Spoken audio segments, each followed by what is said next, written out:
오늘은 두 분 모시고 1시간 동안 쭉 이야기 나눠볼 테니까 끝까지 좀 시청해 주시기 바랍니다. 오늘 이광재 명지대 석좌 교수님 그리고 황방열 뉴스토마토 선임 기자님 모시고 같이 이야기 나누겠습니다. 안녕하세요. 네, 어서 오세요. 네.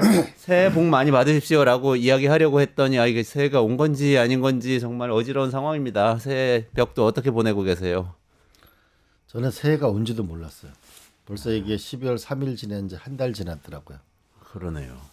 딱 한 달. 지금 아무런 아마 경제도 계획을 못 세우고 행정부도 계획을 못 세우고 정치 IMF 상황이 온 거죠. 그러네요.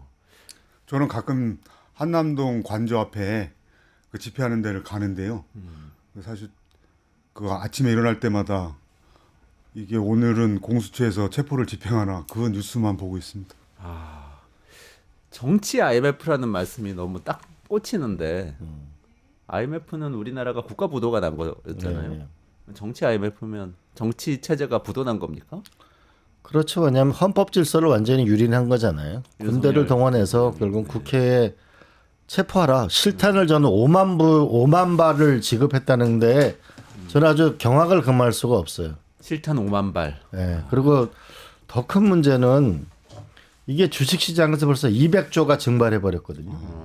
환율이 1,500원이면은 수출 기업은 어떻게 살아가고 국민으로 보면 10% 환율이 오르면 우리가 전 재산이 우리가 10%씩 줄어든 거잖아요. 네. 왜냐하면 가치가 떨어진 거니까. 그렇죠. 저는 나라를 어떻게 더 망치려고 이러는지 우리 준엄하게 이 시간을 빨리 넘겨야 된다고 생각합니다. 그 와중에 또 사실은 뭐 이렇게 탄핵하고 헌법재판도 해야 되지만 또 형사재판이 있잖아요. 그 내란죄 관련해서 그러면 이 내란 우두머리로 지목된 윤석열 대통령을 체포를 해야 되는데 체포를 못하고 지금 관저에서 옥신각신하는 와중에 또 안규백 민주당 의원이 하는 얘기 보니까 관저에 없다는 얘기도 있다. 뭐 이런 얘기까지 하더라고요. 그래서 어떤 체포 못하고 이런 상황 어떻게 봐야 되는 거예요? 안규백 의원이 그런 제보를 받았다. 그러니까 그러니까 용산 한남동 관저에 윤석열 씨가 없다 이런 제보를 받았다 이렇게 얘기 나오고 있죠. 근데 이제 아직 제보 상태이기 때문에 더 확인을 해봐야 되는데 사실은 이런 얘기 나오는 것 자체가 국가적으로는 엄청난 망신이고 굉장히 진짜 부끄러운 일 아니겠습니까? 근데 이제 만약에 진짜 이게 사실이라고 그러면 뭐 지명수배해야 되는 거 아니겠습니까? 그리고 100% 이제 이렇게 되면 이제 구속영장을 청구해가지고 해야 되는 그런 상황으로 진행이 될 텐데 하여튼 좀 지켜봐오긴 해야 될 것 같습니다. 저는 무엇보다도 그 대통령의 관저를 철조망을 치고서 지금 현재 그렇죠. 이게 무슨 사설 기관도 아니잖아요. 요새로 만들고 있죠. 아니 이게 무슨 개인 집이에요? 진짜 나라를 얼마나 더 망치려고 국민들을 얼마나 더 부끄럽게 하려고 이러는지 저는 좀 더 이번 공권력이 경찰이 전체 특공대를 동원해서라도 법 집행이 엄격하다는 거, 법을 집행하는 건 분명하다는 거. 그리고 우리가 확실히 알아야 될 거는 내란 행위는 헌법재판소에 의해 탄핵으로 인용될 겁니다. 내란죄는 엄벌해는 이거를 이번에 반드시 만들어야 된다. 만약에 윤석열 씨가 관저에 없다고 하면 이게 무슨 마약왕, 그렇죠. 무슨 넷플릭스 영화 찍는 것도 아니고 또 어째 대한민국을 얼마나 더 부끄럽게 만들려고 저는 그런 일이 상상하기조차도 싫어요. 정말 부끄러운 일이에요. 그렇죠? 그거 마약왕 카르텔 뭐 이런 얘기 영화에 보면은 그 마약 카르텔을 일망타진하기 위해서 군경이 막 투입되고 마약왕이 해외로 도피하고 이런 얘기들이 사실 영화 속에서 나오는 이야기잖아요. 머나먼 후진국의 가상의 나라에서 그런 나오는 도피가 얘기가 우리나라에서 사실이 아니기를 사실이 아니어야 될 정말 더 이상 얘기를 안 하는 게 좋겠어요. 관저에 철책 친 것만 해도 사실은 말씀 듣고 보니까 관저는 공공시설이잖아요. 그게 윤석열 씨 개인의 것이 아니고 대통령이란 직을 가지고 있는 사람을 위해서 부여한 건데 이게 말이 됩니까? 더군다나 국가 법에 의해서 체포영장이 발부된 영장이 발부되면 영장을 따라야 되는 것이 대한민국의 의무 아니에요? 네. 본인이 검사로서 검찰총장으로서 얼마나 많은 사람을 구속했어요. 얼마나 많이 그때마다 뭐냐면 법과 원칙이 중요하고 성역은 없다고 얼마나 많이 얘기했어요. 참 부끄러운 일이에요. 자, 어쨌든 이렇게 빨리 체포를 해서 수사를 하고 해야 되는 일에 사실 기반이 되는 것은 사실관계잖아요. 그래서 사실 최근에 검찰도 그렇고 군검찰도 그렇고 뭐 계속 수사를 진행을 하고 있습니다. 그리고 특히 최근에 주요한 그 이번 내란 사태의 이 주요한 주모자들 또는 가담자들에 대한 기소가 계속 속속되고 있고 공소장이 지금 나오고 있잖아요. 그 내용 조금 한번 정리를 하고요. 여기서부터 시작해서 군이 다시는 이렇게 쿠데타나 계엄 같은 불법 계엄 같은 데 참여하지 못하려면 어떻게 해야 되는지 이 얘기까지 좀 한번 진행을 해보면 좋겠습니다. 황 기자님 한번 좀 요즘 진행되고 있는 상황을 좀 정리를 해주시죠. 예, 이게 지난주부터 김용현 전 국방장관, 그다음에 박안수 전 육군참모총장, 그다음에 곽종군 특수전사령관, 이진우 수방사령관, 여인영 방첩사령관 이 사람들에 대한 이제 공소장이 좀 공개가 됐습니다. 근데 핵심적으로 이제 김용현 장관 공소장이 가장 핵심적으로 포괄적으로 내용이 좀 담겨져 있습니다. 근데 이 모든 공소장이 내란의 우두머리가 윤석열 씨다라고 하는 거를 공이 다 이렇게 한 방향을 가리키고 있는 이런 공소장입니다. 근데 네. 이미 보도가 좀 된 부분들도 있고 그런데 제가 좀 주목한 부분은 김용현 씨 공소장을 보신 건가요? 그렇죠. 내용은. 김용현 씨 공소장이 이제 저 83쪽인데 A4로 83쪽인데 아주 상세하게 되어 있습니다. 근데 좀 특징적인 게 이 83쪽 중에 북한에 대한 언급이 11번 나옵니다. 네. 근데 한 번 정도 일상적으로 그냥 북한을 표현한 거 말고 나머지 10번이 뭐냐면 북한의 도발이 예상되니 북한의 오물풍선에 대해 북한의 오물풍선을 비롯해서 북한의 어떤 행동이 예상되니 그걸 우리가 움직여야 된다. 그걸 대비해야 된다. 이런 식의 그 구실을 만듭니다. 이걸 왜 구실이라고 표현드리냐면 그 작년 11월에 평양 그 중구역 김정은 집무실에 있는 노동당 중앙청사 상공에 평양 무인기가 뜨고 그랬을 때 그 김여정이 이런 담화를 냅니다. 이거 남쪽에서 한 건데 미국이 나서라. 이걸 좀 진정시켜라. 이런 내용으로 담화를 냅니다. 근데 이런 상황인데 윤석열 씨는 김용현 장관한테 비롯해서 그 장군들한테 계속 그 얘기를 합니다. 북한의 도발이 예상되니까 이거를 기화로 우리가 이 계엄을 일으키는 명분으로 삼아야 된다. 이런 얘기를 합니다. 그리고 또 하나는 윤석열 씨가 8회 이상 비상대권을 얘기를 합니다. 그러니까 보통 이제 비상대권이라고 그런 거는 헌법 용어는 아니고 우리가 이제 일상적으로 사용하는 용어라고 할 수 있는데 구체적으로 보면은 비상조치권, 국회 예산권, 계엄권 이런 거를 말합니다. 이게 원래 비상대권은 프랑스 드골헌법에서 따와가지고 쓰는 표현인데 네. 재밌는 거는 1987년에 6월 항쟁 이후 개헌을 하면서 비상조치권, 국회 예산권은 이거 없어진 얘기입니다. 그러니까 남아있는 거 계엄 하나만 남아있는 거예요.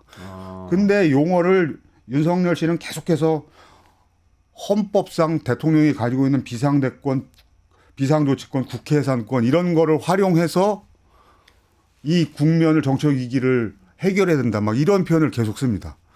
그러니까 사법시험을 치르고 검찰총장을 한 사람이 공부를 그 전에 한 건가요? 그러면 옛날 법을 지금 그래서 이제 얘기하는 거라는 거잖아요. 그래서 이제 좀 연차 있는 변호사들은 농담성으로 윤석열 씨가 91년도에 이제 사시가 합격됐는데 87년에 개헌한 거 이전에 예전에는 헌법이 좀 쉬워가지고 초기에 공부하고 이제 그 다음에는 헌법책을 안 들여다본다고 그러는데 개헌 이전 것만 헌법 공부해가지고 비상조치권 이런 게 없어진 거를 모르고 그런 거 아니냐 이런 농담들을 한다고 그러더라고요.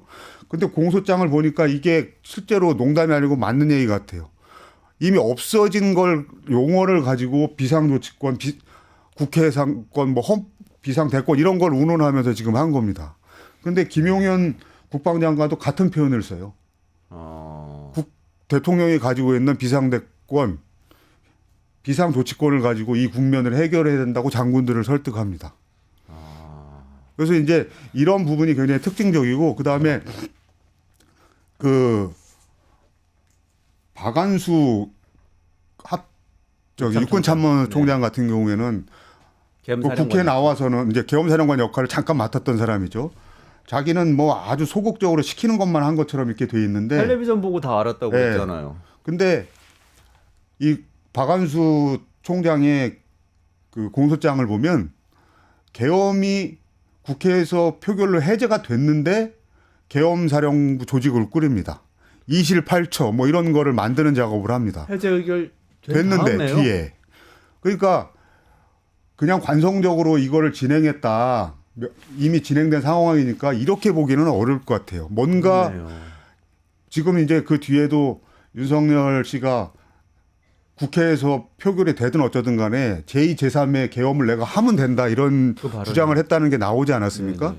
그러니까 박한수 총장의 그런 행동, 2실8처 뭐 이런 계엄사 조직을 만들려고 한 노력을 보면 그런 흔적을 보면 실제로 두 번째, 세 번째 연속적으로 이걸 뭔가 계속 가져가려고 했던 게 아닌가라는 의심을 하게 되는 거죠. 그리고 헌법과 개헌법에서 국회에서 그 해제 의결하면 계엄이 바로 해제되는 것으로 정하고 있음에도 불구하고 그걸 넘어서서 해제되더라도 해제 안 시키고 그냥 계엄을 진행을 하려고 조직을 꾸리고 있었다. 이렇게 육구 의심할 수 있는 참모총장은 거죠. 그런 의심이 가잖아요. 네. 그러네요. 그러니까 확실한 심각한 내용이네. 좀 중요하게 볼 부분은 그냥 어리버리하게 상황에 끌려간 것처럼 보였던 박한수 육군참모총장. 네.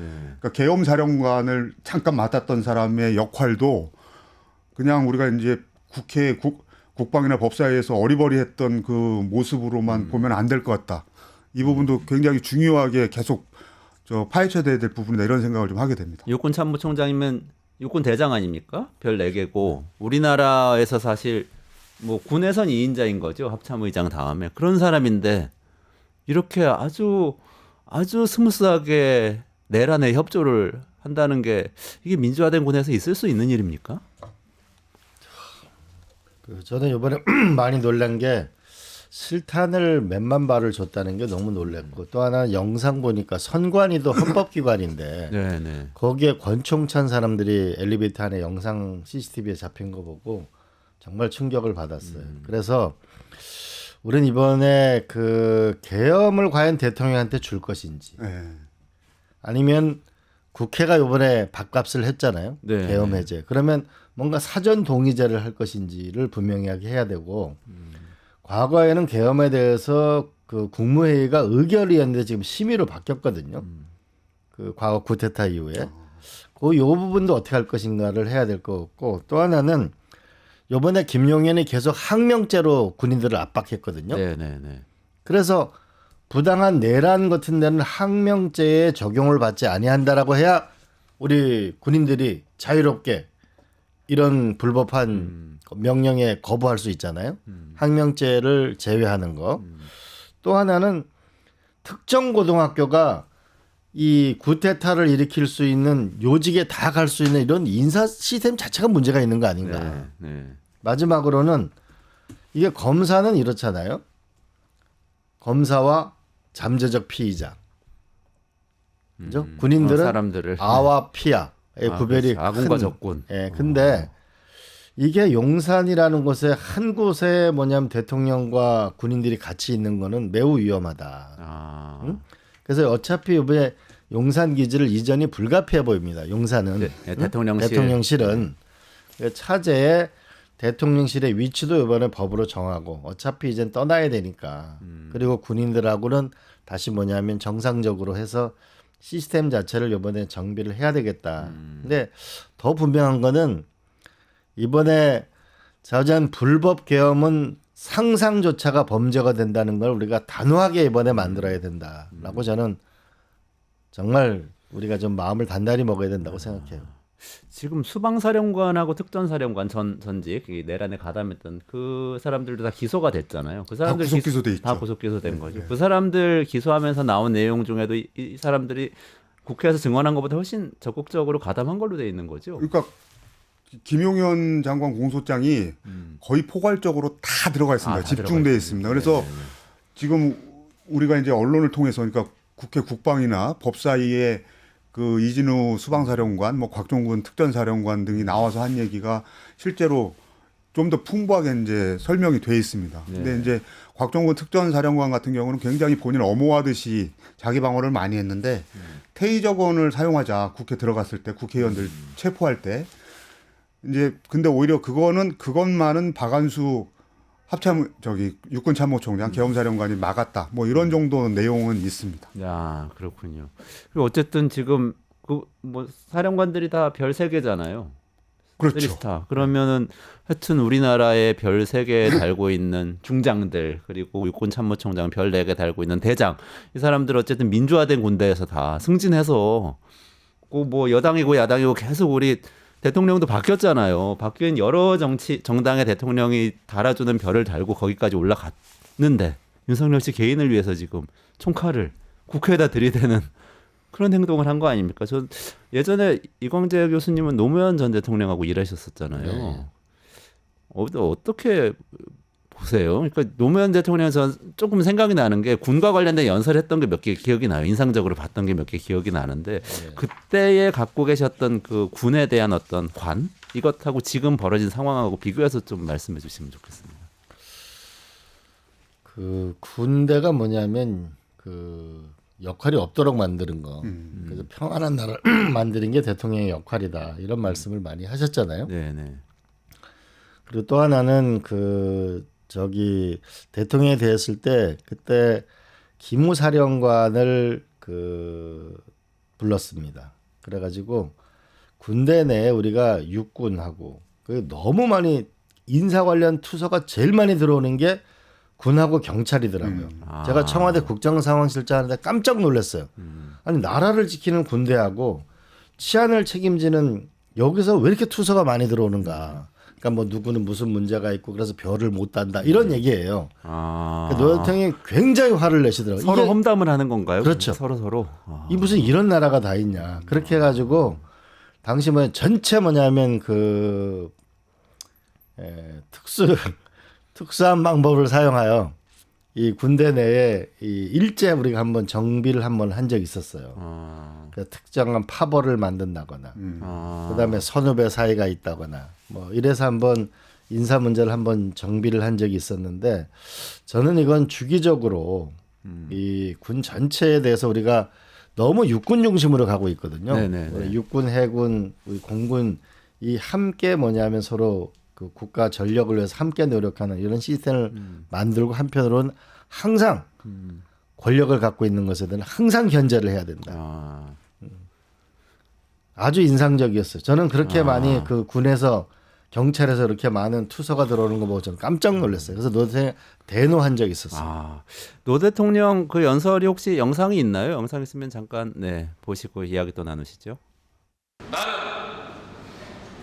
군대가 할 일이 없게 만들기 위해서 불철을 줘야 노력하는 사람입니다. 나는 대한민국 국군 통수권자로서 여러분들에게 전쟁에 출정하라고 명령하지 않기 위해서 할 수 있는 모든 노력을 다하고 있습니다. 네, 그러니까 전쟁에 출정하지 말라고 명령을 하기 위해서 최대한 노력하는 대통령이었는데 지금 윤 대통령은 국회를 향해서 출정을 하라고 지금 명령을 내린 거 아닙니까? 그리고 그 속속 드러나고 있잖아요. 아니 실탄 5만 발이면은 실탄 5만 발이 웬 말입니까, 진짜? 그 기소에 그렇게 나오잖아요. 그렇죠. 공소장에 나온 얘기죠. 그 5만 발이면 그게 뭘 의미하는 거예요? 그러면 진짜 저는 그 5만 발이라는 얘기를 듣는 순간 너무 가슴이 아프더라고요. 이 나라가 어떻게 하다 여기까지 왔는가. 그러면은 저는 그 정말 그 아주 보수 농객인 정규재라는 분이 그 관저 앞을 막은 국힘 의원들한테 했던 말, 그 동영상을 꼭 좀 한번 보시기 바랍니다. 이거는 내란 행위는 정쟁의 문제가 아닙니다. 여야의 문제가 아닙니다. 우리 국가의 생존의 문제이자 경제가 앞으로 나아가느냐 무너지느냐, 이 정치 IMF 이걸 극복할 수 있느냐 없느냐는 절체절명의 과제라는 거. 그래서 이거는 이 내란의 강은 우리가 함께 극복해야 될 문제라는 걸 좀 절실하게 우리가 함께 인식했으면 좋겠습니다. 이런 일이 다시 없기 위해서 아까 이광재 교수님께서 이 계엄 선포 자체를 국무회의에서 의결해야 선포할 수 있는 것으로 하자. 그리고 국회에서 사전에 동의를 해야 하는 것으로 하자. 그거 좀 논의해보자. 이렇게 해안 말씀하셨잖아요. 그거 말고 또 근데 사실 이번에 충암고로 얽히긴 했습니다만 뭐 결과적으로는 이 쓰리스타 사령관들하고 육군 대장 참모총장하고 국방부 장관이 다 이렇게 일종의 사조직처럼 엮여가지고 만나서 밥 몇 번 먹고 이러면서 점점점 몇 달 동안 이 계엄 계획을 무르익게 해왔다. 이게 지금 드러나고 있잖아요. 이렇게 되지 않으려면 어떻게 해야 되죠? 그래서 미국 같은 경우에는 국방부 장관이 문민 통제라고 그래서 민간인 출신들을 많이 쓰잖아요. 그 부분은 우리가 남북 간 특수한 관계이기 때문에 쉽지 않아 보이는데 어떻게 하면 문민 통제 부분을 받을 수 있을 건가를 해야 되는데 적어도 특정 고등학교가 이 구테타를 일으키려면 정해져 있거든요. 수방사가 움직이지 않으면 안 되고 이런 몇 가지 부분은 저는 인사청문회를 해야 되는 거 아닌가 미국처럼. 근데 군 인사를 너무 많이 인사청문회를 하면은 군 자체가 흔들릴 수 있거든요. 그러나 최소한 구테타의 핵심 보직이 되는 부분은 저희가 이건 비공개만이라도 공개하는 거는 적절치 않을 수 있으니까 그건 청문 절차를 거쳐야 된다고 저는 생각합니다. 국회 청문회 절차를 거치자. 지금 총장님 그 문민국방장관 얘기를 하셨잖아요. 그러니까 미국 같은 경우에 또 군인들 같은 경우에도 제대한 지 7년이 지난 사람, 미국 그다음에 민간인 국방장관 굉장히 많지 않습니까? 그렇죠. 그 일본도 그렇고 지금 이시바 총리도 원래 민간에서 방위상을 했던 사람이고 유럽에는 여성 국방장관들도 엄청나게 많지 않습니까? 지금 우리 군 국방비 규모가 60조가 넘어가는 엄청난 산림이기 때문에 이런 국방 예산 전체 60조가 넘는 예산을 좀 경영 마인드라고 그럴까? 이런 것까지 가진 그런 민간인 전문가들도 요새 많기 때문에 이런 거는 지금 우리가 검토해야 될 때가 이미 지난 것 같다는 생각을 좀 하게 되거든요. 제가 알기로는 노무현 정부에서도 문민국방장관에 대해서 상당히 고민을 하지 않았었습니까? 고민을 많이 했죠. 그래서 첫 번째로는 이게 국방개혁을 그러니까 노 대통령이 이제 이런 보고를 받았어요. 현재 뭐냐면 이게 북한의 군사력이 굉장히 높습니다라고 하니까 노 대통령이 이제 아니 그러면 우리가 30배가 넘는 국력을 가지고 있는데 당신들은 그럼 여태 뭘 한 거냐? 어? 부끄럽지 않냐? 내가 예산을 확실하게 늘려주겠다. 대신 어떻게 하면은 최고의 방위력을 가질 수 있는지 가져와라 계획을.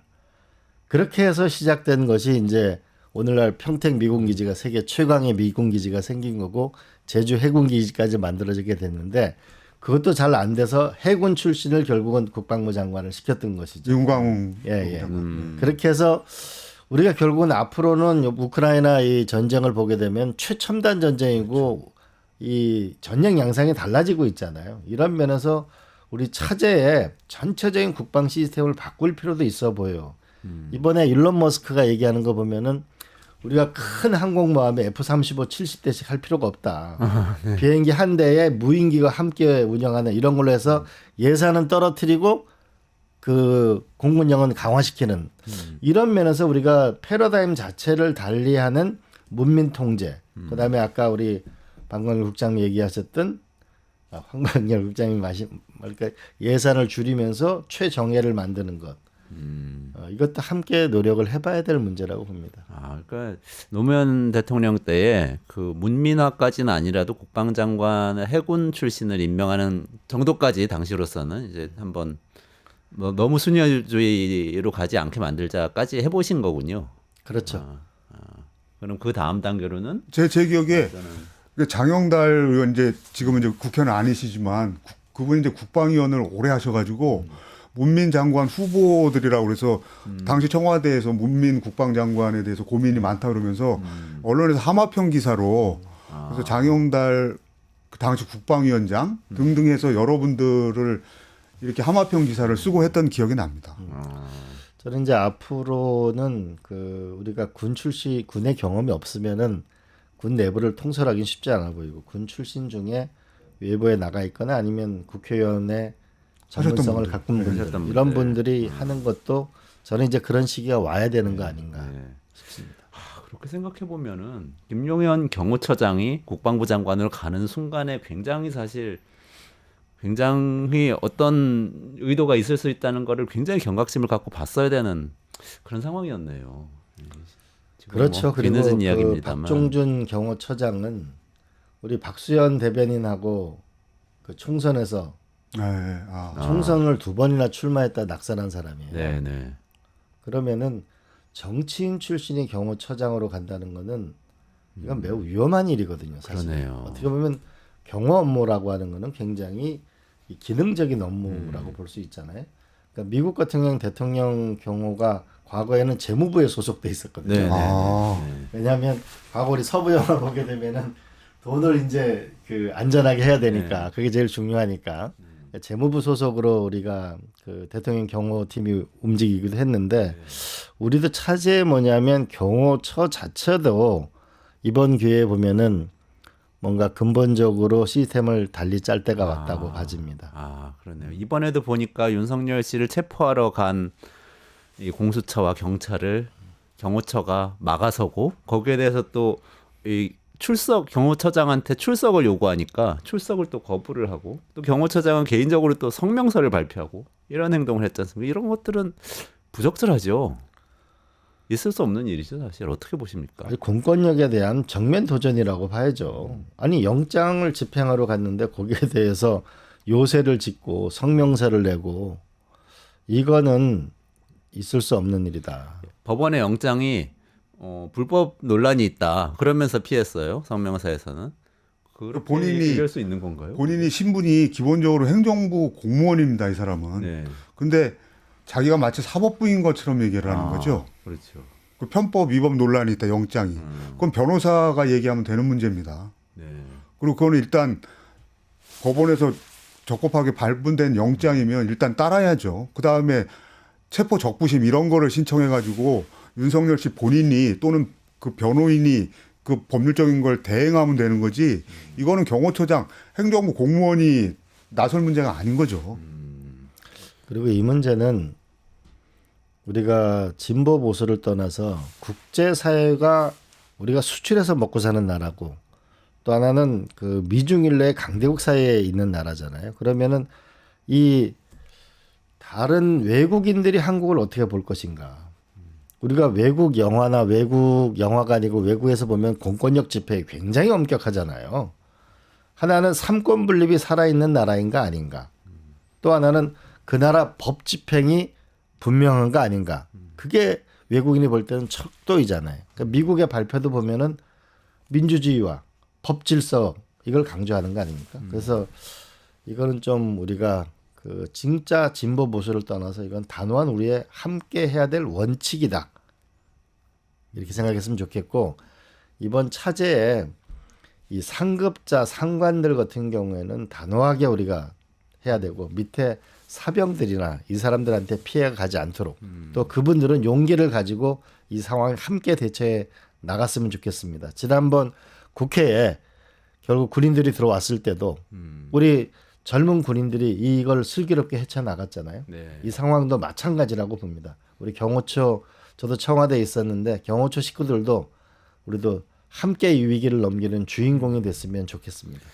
아, 그 말씀하시니까 또 생각이 나는데 저도 아들이 있거든요. 아직 어리긴 한데 이번에 그 체포영장 집행 과정에서 그걸 막는 데에 사병들까지 그 의무병들까지 막는 데 투입했다는 그런 얘기가 지금 있잖아요. 그러니까 지난번에 저 용산 관저에 공수처랑 경찰에서 체포 집행하러 갔을 때 55 경비단, 그러니까 수방사에서 파견돼 있는 병력입니다. 작전 통제받는. 네. 그러니까 경호처장의 지휘를 받도록 해서 이 용산 관저, 그러니까 용산에는 대통령 관저만 있는 게 아니라 국방부 장관 관저도 있고 그다음에 국회의장 관저도 있습니다. 이 전체를 외곽 경비하는 부대로 55 경비단하고 33 군사경찰 특임대가 수방사에서 파견을 해놨는데 거기 55 경비단은 일반 사병들입니다. 근데 그 친구들을 그 공수처에서 체포하러 간 사람들을 막는데 스크럼 짜는 인원으로 동원하는 거예요. 그러니까 이거는 그러니까. 기본적으로 법 위반입니다. 군대 가 있는 우리 그냥 국민들의 아들들인 거잖아요. 그러니까 사실 불법적인 직업군인이 행동에 아니고. 경호처장이 지시를 해가지고 거기서 그 업무를 하게 만든 겁니다. 그래서 지금 뭐 그 부모님들이 그 수방사나 국방부에 전화 걸고 지금 뭐 굉장히 당연히 그렇지 않겠습니까? 그렇죠. 근데 또 하나는 경호처가 이거 거짓말했어요. 그 사병들을 동원하지 않았다라고 그랬거든요. 근데 경찰에서 자료를 내놨습니다. 이 영상에서 사진 찍은 거를 가지고 그래서 누군지 특정할 수 있다고까지 얘기를 했거든요. 아. 그 특정할 수 있습니다. 사진 영상이 스틸 사진도 찍고 이 동영상으로 다 찍었기 때문에 다 특정할 수 있다는 겁니다. 이제 그런 식의 짓을 하고 있는 겁니다. 그 지금. 천인 공노할 일 아닙니까 진짜 그런 것은? 그날 계엄이 있는 날 그 전군의 우리 휴전선 주변은 어떻게 했겠어요? 그때 자식들 그렇죠. 군대 보낸 부모들 마음이 어떻겠어요? 더군다나 지금 그 대통령 경호실에 일반 사병으로 근무한 사람들한테 그럼 우리가 어떻게 그 우리 자식들을 뭐냐면 쿠데타에 동원하면 우리 자식들을 불법에 동원하면 우리 자식들을 어떻게 군대에 보내겠어요? 그렇죠. 누굴 믿고 이런 장성들이 뭐냐면 국회의원들한테 국민들한테 총을 5만 발을 가지고 작전 계획을 세우는 사람들한테 우리가 어떻게 나라를 맡기겠어요? 이건 정말 누구를 여야의 문제가 아니라는 걸 우리가 정말 가슴 깊이 새겼으면 좋겠어요. 지금 근데 이 과정에서 어쨌든 대통령 이 최상목 권한대행 이 경호처에 지시를 할 수도 있고 협조하라고 또 그 사병들 이 투입된 그 부대들 경호처 협조하지 말라고 국방부 장관 통해서 지시할 수도 있고 한데 그러지 않고 있다는 게 지금 좀 논란이 되고 있는데 이건 어떻게 봐야 될까요? 그러니까 김선호 국방장관 대행이 그 병력들을 그렇게 사용하면 안 된다. 이런 거를 경호처에다가 얘기를 했다는 거 아닙니까? 근데 그게 제대로 집행이 안 된 상황인 것 같아요.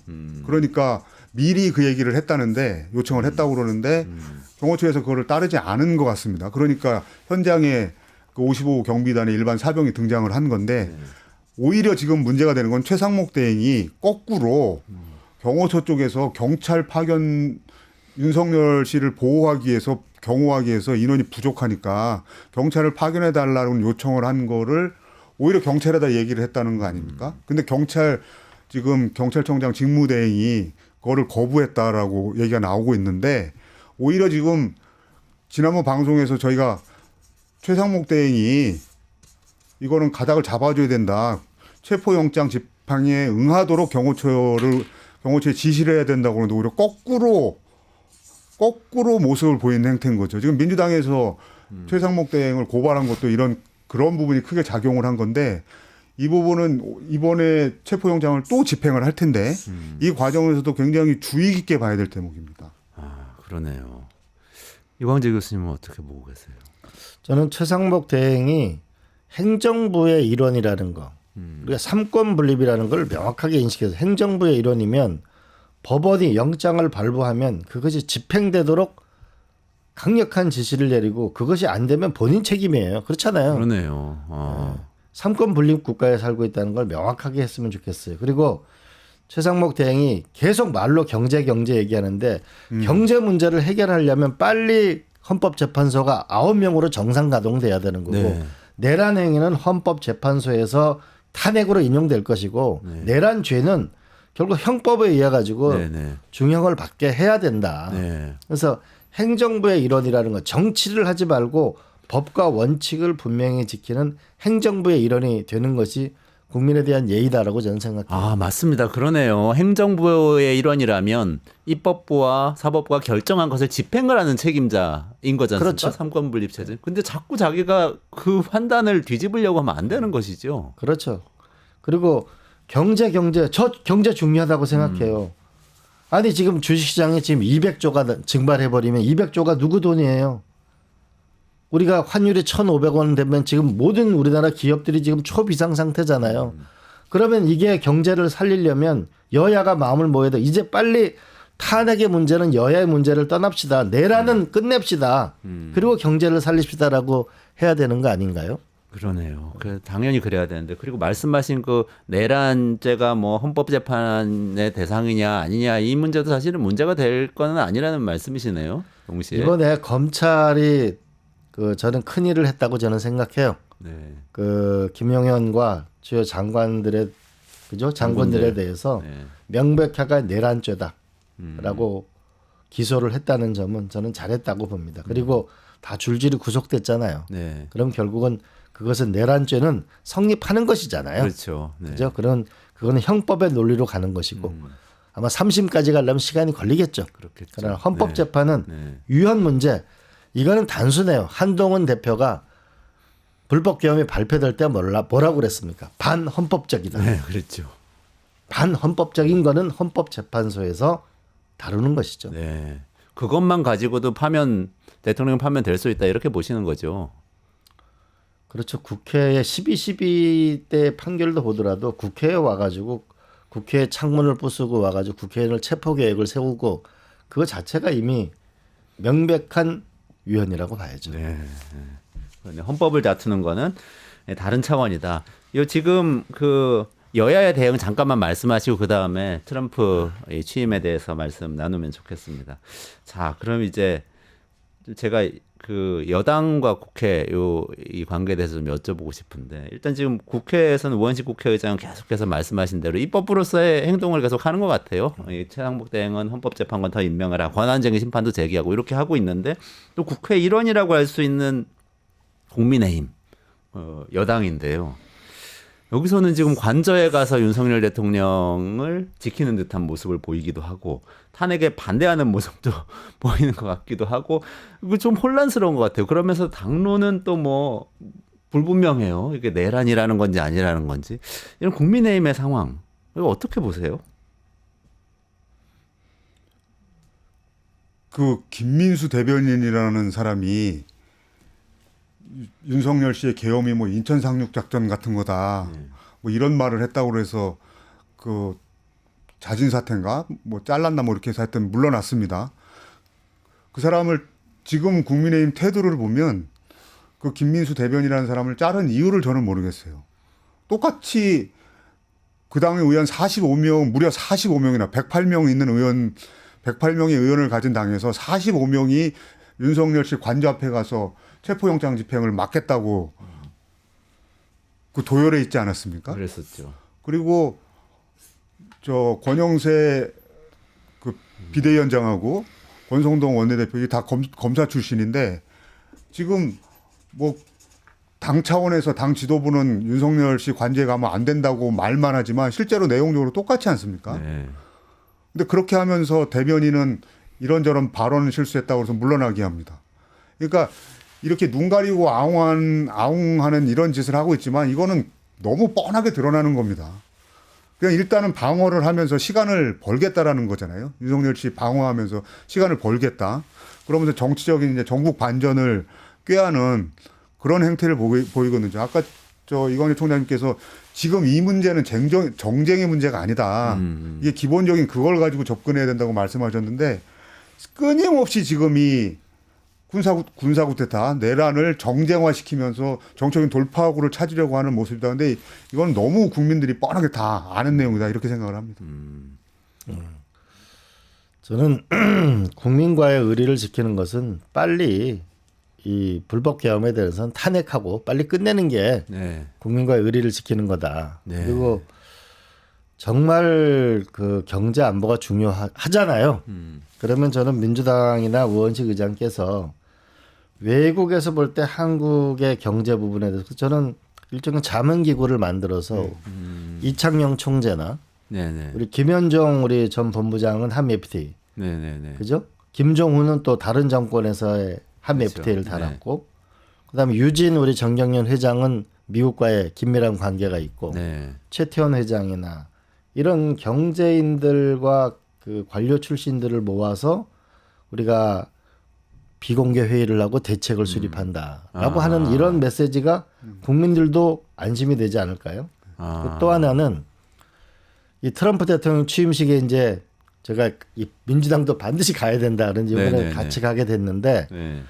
그 요번에 가게 되면은 워싱턴에 한미 의원 협의회 사무실을 마련해 놓은 게 있어요. 네. 근데 예산을 이제 줄였는데 빨리 이거 예산을 해가지고 요번에 이제 트럼프 정부가 들어서고 나면은 그 관세 압력이나 이런 게 예상되잖아요. 네. 근데 저희가 조사해 보니까 한국 기업이 약 150조 정도 투자를 했는데 대부분 공화당 의원 지역이에요. 그러면 그게 대략 한 110명 민주공화가 되거든요. 네. 그럼 이거를 정상으로 작동시켜 가지고 의원 외교를 해서 우리가 150조를 투자를 하기로 했는데 수출 액수 보면 공장에 가거나 물자가 가는 것도 수출로 돼 있거든요. 이걸 줄여달라. 이런 의원 외교를 확실하게 해 나가는 이런 모습을 보여주는 것이 좀 민주당이 주도할 때 민주주의에선 단호한 사람들이고 국가는 경제 문제를 신경 쓰고 하는구나. 이거를 좀 주도해서 오히려 국정협의체를 끌고 나갔으면 좋겠어요. 아, 네네. 그러니까 오히려 민주당이 주도해서 국회와 행정부 간의 국정협의체를 만들어서 여야정 협의체가 됩니다. 그렇죠. 그러면? 여야정이죠. 네. 그러나 결국은 우리한테는 정말 경제가 중요하다고 얘기하면서 일을 안 하잖아요. 지금 추경 문제 해줘야 될 거 아니에요? 네. 이게 연말에 뭐냐 막년에도 장사도 하나도 안 됐잖아요. 반도체법 이거 해야 될 거 아니에요? 반도체법을 통과시켜야 그래야 미국을 대할 때 우리는 우리의 반도체의 길을 갈 거다라는 걸 강력하게 얘기할 수 있잖아요. 네네네. 그런 면에서 우리가 좀 더 민주당이 주도적으로 이 경제와 안보 문제에 대해서 단호한 모습을 프로그램을 제시하는 게 필요해 보여요. 아, 그 말씀하신 추경 예산 같은 경우에도 지난번에 12월에 비상계엄 직후에 이 아주 비정상적인 상황 아래서 예산을 민주당 주도의 국회에서 어쩔 수 없이 감액해서 통과를 시켜버린 거잖아요. 사실 행정부하고 긴밀하게 그때는 협의할 수 있는 상황이 아니었죠. 쿠데타를 일으킨 상황이었기 때문에. 그렇지만 그걸 또 보완을 해서 이 새해에는 또 나라를 운영을 해야 되니까 추가 경정 예산을 편성을 해서 예산을 좀 정상화하자. 지금 이런 말씀이신 그렇죠. 거죠. 추경을 빨리 해야죠. 그러니까 사실 어려워지면 서민들이 더 어려워지잖아요. 그다음 두 번째로는 많은 기업들이 외환을 빌려 쓴 게 많이 있거든요. 환율에 대해서 어마어마한 비상 촉각을 기울이고 있거든요. 네. 외환 보유가 줄어드는 것에 대한 불안감도 있어요. 그러면 이 문제는 어떻게 우리가 해결할 것인지가 예측 가능해야 되잖아요. 네. 국민들한테. 그리고 반도체 특별법 이거 용인으로 반도체로 먹고 살겠다고 하는 게 지금 몇 년째인데 지금 전기 문제 하나 해결을 못해서 이거 특별법 통과시키고 그 법률에 보면은 산업은행을 그 자본금을 10조 원을 늘려주는 게 있어요.